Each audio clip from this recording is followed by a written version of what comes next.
When does gear expire? When does gear become obsolete?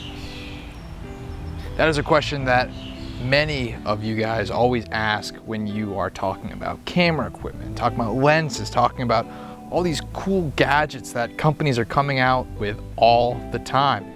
Well, how long has it been? Since about November, I have been able to test out this guy. This is the Canon 1DX Mark I. This body's been around for a long time. It's probably been around since, what, 2012? Is this camera obsolete? Has this camera reached the end of its life? Well, let's talk about that right now.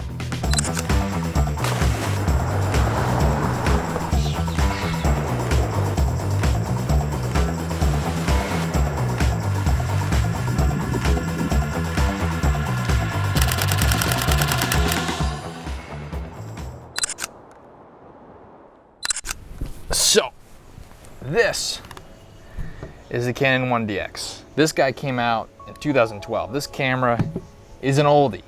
He's been around, or she. But this guy was the premier sports camera back in the day. I'm saying back in the day. I mean, it was 10 years ago. That's a long time. Especially when you're talking about technology. Technology just seems to accelerate in growth. Now it seems like it's only like a year until things become obsolete.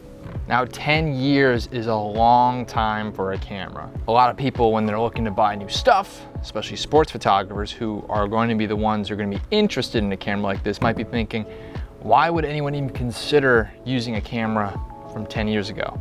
Well, when I first got this guy, that's what I was thinking. I was looking at the 18 megapixel count, like 18 megapixels. That's a lot of pixels, especially when you're looking at a full frame sensor. But now we got cameras like the Canon R5 with 45 megapixels and the Sony A1 with 50 megapixels, and the Canon R1 is rumored to be like 80 megapixels. I don't know if that's true or not, but geez, if that's the case, camera equipment's getting so good so fast. Well, here are a couple things I noticed with the Canon 1DX. If you are a video shooter, don't even look at this camera, because this camera sucks with video. I'm sorry, but when it comes to stills, this camera slaps with stills. Probably not supposed to be doing that, but I'm doing it anyway. 12 frames a second. 12 frames per second is really, really good when it comes to sports photography and when it comes to nature photography. Now, did I find there is a limitation? That was in English. Did I find that there was a limitation with this when it comes to wildlife photography? Yeah, 18 megapixels is not that much with wildlife photography, especially when you need to crop in, but I was still able to get some great shots. Like, look at this cool screech owl peeking out of a hole. It's got some cool takeoff shots.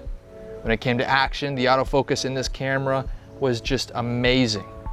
What's great about something like the 1DX series is they're just so robust. These cameras, they can take a beating. I probably shouldn't be doing that, but this is a heavy camera. I could probably knock somebody out with this. I also had a great time when going out to take portraits. This camera handles some very, very, very low ISO. I was able to go to 6400, no problem. It was a breeze, and that was great, especially when I had to get up early morning looking for owls and doing some owl shoots. So that was great too. So portraits, wildlife photography, those are two very separate things, but this camera did very well on both fronts. This is the layout of the Canon 1DX. No touchscreen on this guy. So you are going to be accessing everything from the wheel, from the joystick. You're not going to be using any touchscreen stuff, but hey, you get used to it after a while, especially because Canon does a great job with laying all of their buttons out. You can easily access everything in a pinch. Oh, I need to mess around with the ISO. Let me press the ISO button and mess around with that. Check that out, that's pretty cool. The wheel's also super addicting to turn. But again, this is really, really good for wildlife and sports photography. What ultimately saves this camera is that sensor.